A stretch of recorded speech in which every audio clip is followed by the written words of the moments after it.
শুভ দুপুর বন্ধুরা, আশা করি আপনারা সবাই খুব ভালো আছেন। আমাদের ব্যস্ত জীবনে মাঝে মাঝে এমন কিছু খাবারের প্রয়োজন হয় যা একঘেয়েমি কাটিয়ে মনে প্রশান্তি আনে। আর রাজমার নাম শুনলে কার না জিভে জল আসে।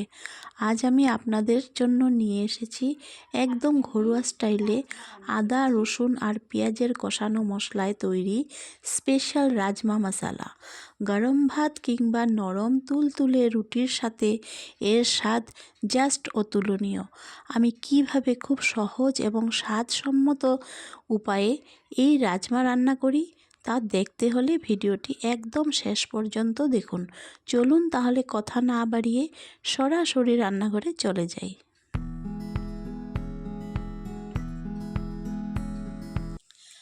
তো রাজমাটি তৈরি করার জন্য আমি রাজমাকে কিছুক্ষণ ভিজিয়ে রেখে দিয়েছিলাম। এখন রাজমাগুলি অনেক কচি, তাই বেশি সময় আমি ভিজাইনি। তারপর আমি এগুলিকে ভালো করে ধুয়ে আমি একটি কুকারের মধ্যে দিয়ে দিলাম সিদ্ধ করার জন্য।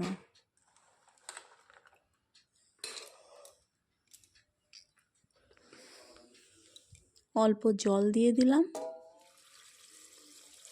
দিয়ে ঢাকনা লাগিয়ে দুটো সিটি মেরে সিদ্ধ করে নিলাম।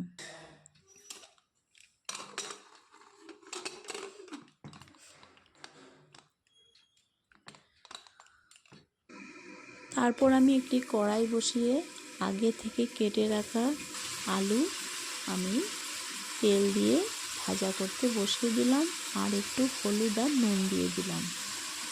দিয়ে এগুলিকে ভালো করে লাল লাল করে ভেজে নিলাম। তো আমার আলুগুলি প্রায় ভাজা হয়ে গেছে, এখন আমি এগুলিকে নামিয়ে নিব।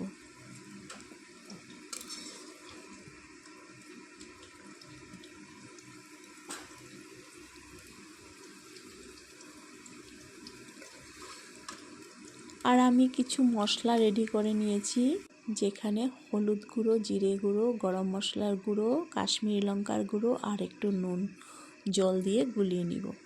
তারপর কড়াইতে তেল দিয়ে আমি এখানে ফোড়ন দিয়ে দিব জিরে, শুকনো লঙ্কা, দারচিনি আর তেজপাতা। তো এগুলি আমি কড়াইতে দিয়ে দিলাম। আর আমি কেটে রেখেছিলাম কিছু পেঁয়াজ কুচি, আদা কুচি, রসুন কুচি, টমেটো কুচি আর কাঁচা লঙ্কা। আমি সবসময় কাঁচা লঙ্কা দিয়েই রান্না করি, আমি ঝালের কোনো লঙ্কা ইউজ করি না। তো আমি এখানে পেঁয়াজগুলি দিয়ে দিলাম কড়াইতে।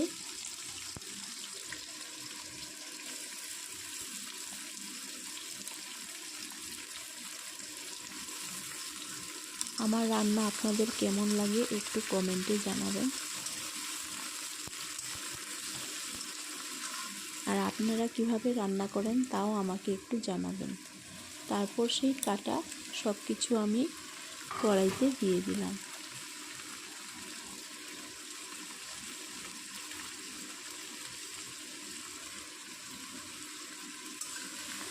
তারপর এগুলিকে ভালো করে নাড়িয়ে চাড়িয়ে অল্প সময় আমি এগুলিকে কষিয়ে নেব। কিছুক্ষণ রান্না করার পরে আমি এখানে সেই গুলিয়ে রাখা মশলাগুলিও দিয়ে দিব।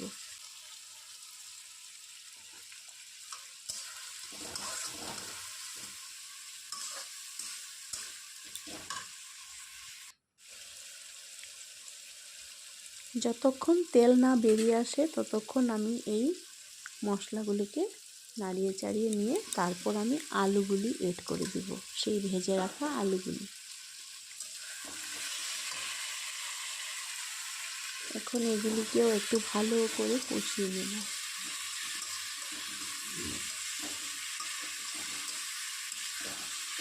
যখন আলুগুলি মোটামুটি কষানো হয়ে যাবে, এখানে আমি রাজমাগুলি দিয়ে দিব।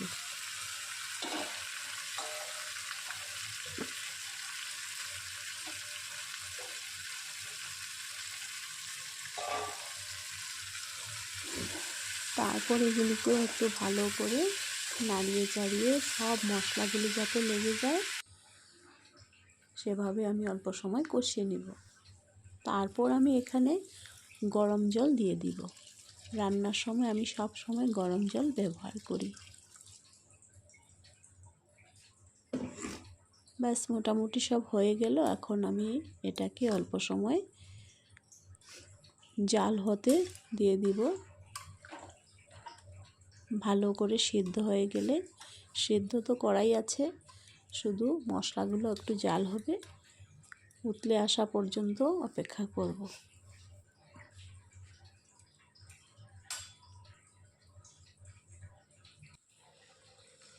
তো এখন মোটামুটি হয়েই গেছে। তারপর আমি এখানে অল্প ধনেপাতা দিয়ে দিব। শীতের দিনে ধনেপাতা দিলে অনেক টেস্ট লাগে বন্ধুরা, তাই আমি একটু ধনেপাতা দিয়ে দিলাম। তো আমার রাজমাটা রেডি হয়ে গেল। আজকের এই রাজমা মশলা রেসিপি আপনাদের কেমন লাগলো তা কিন্তু কমেন্ট করতে জানাতে একদম ভুলবেন না। আপনারা বাড়িতে কিভাবে রাজমা রান্না করেন সেটাও আমার সাথে শেয়ার করতে পারেন। যদি ভিডিওটি ভালো লেগে থাকে তবে একটি লাইক দেবেন এবং আপনাদের বন্ধুদের সাথেও শেয়ার করবেন। আর আমার এই ছোট্ট পরিবারের সদস্য হতে এবং এরকম আরও সহজ ও সুস্বাদু রেসিপি পেতে আরও আমার চ্যানেলটিকে সাবস্ক্রাইব করে আমার পাশে থেকে বেল আইকনটি প্রেস করে রাখুন। আজ তবে এই পর্যন্তই। খুব শীঘ্রই দেখা হচ্ছে নতুন কোনো রেসিপি নিয়ে। সবাই ভালো থাকবেন, সুস্থ থাকবেন। ধন্যবাদ।